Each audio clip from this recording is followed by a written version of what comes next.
welcome back to my channel, Español con Andrea. I am Andrea and I'm a Spanish and English teacher. And today I wanted to address a question that I get asked quite a lot by language learners, more specifically, people who are learning a language for the first time. Because if this is not your first time learning a language, then you may already know what we're going to be talking about or what the answer is. But yeah, so you may have already seen it in the title of this video. We're going to be talking about how often you should study a language in order to become fluent. Now, there are many steps when it comes to fluency in a language. It really depends on it really depends on you, and it really depends on your experience and the language that you speak, like your mother tongue. That also plays a major role when it comes to learning a language. But today, let's say that I'm just gonna give you some sort of general advice that you need to bear in mind. Probably this is something that you have heard before. Hopefully not. And if this is the first time that you are watching one of my videos, I upload Spanish lessons almost every day. And yeah, so if you'd like to know more about Spanish, then click that subscribe button, like this video, and leave a comment down below if you happen to have any questions that you'd like me to address. Now, before we start, credentials. I am a language teacher and I have learned a second language. So I think I know a thing or two when I tell you when it comes to the things that I'm about to say, okay? So let's start right there. It's not that I'm a nobody. It's not that I probably am a nobody. I don't know, but I know my stuff. And before we begin, just a short disclaimer, this is just general advice which may or may not apply to your specific situation. So that's something to bear in mind. This is not this is just some sort of tips for me to help you, but yeah, so some of them may not apply, some of them may apply. That's really it's up to you, and also your situation, of course. So the first thing that I would like to talk about, let's get into this video, is you will not be fluent in a month unless you are some sort of genius when it comes to languages, or you have learned a few languages before, and picking up new languages, especially Spanish, is something that it's easy for you because you can automatically make connections to the other languages that you speak. So remember that I'm talking this from the perspective of someone who is learning a language, a second language for the first time. So you will not be fluent in a month unless you're some sort of genius. It has happened before, but I'm pretty sure it's the exception, not the rule. Let's start right there. So if you're ever offered you can be fluent in 30 days, 30 days fluency challenge, no, they just want your money, okay? It's highly unlikely that you will be fluent in 30 days, and it's highly unlikely that you will be fluent in 30 days if you attend group classes. No, but that's a topic for another video. That's a whole other video on its own. Anyway, so yes, let's start right there.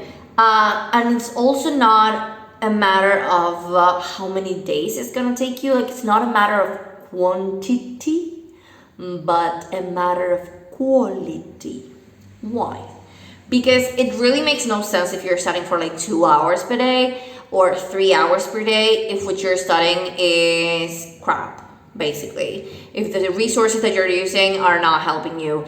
If you may say, oh yes, I study 3 hours a day and I'm not 3 hours per day and I'm not fluent enough. Okay, so let me know what you're studying. Let me know what you're doing. Okay, because sometimes, I might receive hate for this, But if you want to be fluent, I don't think like certain learning apps are good for you in the long run. They may be great when you're just starting out, when you're a beginner, but other than that, I think that they are not worth the hype. Some of them are, the one that I know is like Duolingo. There are a lot of people who use Duolingo, and I think it's a great app if you are a beginner. But other than that, there are many resources available online that are even better. My channel, for example. But yeah, so basically it's about the quality, not the quantity. So it's not like, okay, you study 30 minutes per day, which is, I mean, it technically is something good if what you're studying is of quality. But if it's not, then you could be studying 3 hours, you could be studying 4 hours, and you will still get nowhere. So that's the second thing. It's not about quality, it's not about quantity, it's about quality. And the third thing is, it really depends on whether you are passively learning or whether you are actively learning. So this is just like one aspect. This is like a whole video in its own, but this is just to give you an overview. So let's say that you are listening to songs as a way of learning, and just by listening, okay, that's fine. You may be able to develop your listening skills. You may be able to understand what other people are saying. You may be able to understand the conversation, but what happens to your speaking skill? What happens to your productive skills, like speaking? So if you don't practice it, you will get nowhere. And also, you will go nowhere. And also, the fact that if you, I mean, this really depends on what you want, why you're studying the language, but some of the people just they want to understand what people are saying, and they also want to reply, basically. So sometimes when it comes to reading and writing, they do not pay attention to those two skills as much as they do with listening and speaking. But the thing is, if you're passively learning but you're not actively implementing or like putting into practice what you're learning, then it's completely worthless. And yeah, it's pointless. And by these, I do not mean, I mean, you can get a teacher, you can, of course, have lessons with me, the link's in my description box, but you don't necessarily have to pay a language teacher. It's better if you do, if you have the means, if you have the money to afford paying a language teacher, then that's amazing. But if you don't, then there are several ways that you can still practice the language without spending a lot of money. And by spending a lot of money, I also mean by traveling to the place. Like if you're learning Spanish, you don't have to pay a plane ticket to go to Latin America, or a plane ticket to go to Spain or any other Spanish-speaking country. You don't have to do that. However, I do believe that you need to put into practice whatever you are studying. Like, okay, so if you're studying, let's say you're studying greetings, then next time you say hello, you can just say like, buenos días, hola, buenas tardes. All right. So putting those things like probably in your day-to-day stuff will help you at least remember some of these things and turn them from like, start with the process, like when they start, it's like you really have to think about what you're gonna say, to already saying it, like to automating that specific language point. Okay, so instead of saying, oh, how do I say hello, or how do I say good morning, like you already know. You can say it, and you can say it fluently, you can say it without hesitation, but this requires practice. So a common mistake that I see when it comes to language learners is that they learn passively, and they are like learning and acquiring all of these topics and all of the grammar and all of the vocabulary and then when you ask them to put a sentence together, they cannot, because they are not used to it.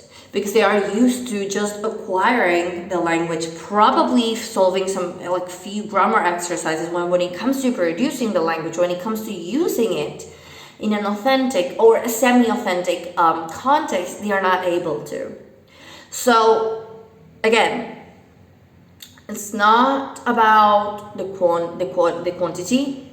Okay, it's not about how much time you spend, but how you spend that time. And it's also a matter of how well you implement the things that you already know.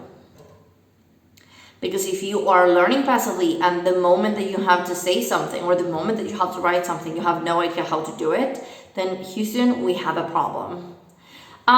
So my answer to how often you should study Spanish, or you should study any language for that matter, is it really depends on your time schedule. It really depends on your schedule. It really depends on your availability, and it really depends on where you want to get to, and how much time you're willing to spend practicing. I mean, not only like practicing in a controlled environment, but also in a more free or more authentic or semi-authentic environment, like having conversations with people who speak the language, who do not necessarily have to be native speakers. They can also be people who are learning the language just like you. They can be a friend, they can be, someone else whom you know that speaks that language, or a teacher, of course. If you can afford one, then go ahead and do it. I think it's a great investment. But yes, it really depends. My best guess would be if you already know what you need to study and if you're really clear, but if you don't have enough time, then 30 minutes per day would be good. It's not awesome. It's not so bad. It's just good. Otherwise, like 1 hour per day, it's great. Because at the end of the month, you will have gotten like 30 hours of practice, and that's like awesome if you take into consideration that some people, they attend language courses that are 3 hours per week, which is 3 hours, 6, 12 hours. So 30 hours versus 12 hours. If what you're studying during that hour or during those 30 minutes is of quality. So that's what you got to look for. Quality learning resources. Okay, so those are all for today's video. If you happen to have any questions, just let me know in the comments and I might address them in a different video. Make sure to subscribe to this channel and like this video if you like it, and if you didn't like it, then let me know in the comments so I know where to improve. I'll see you in the next video. Bye bye.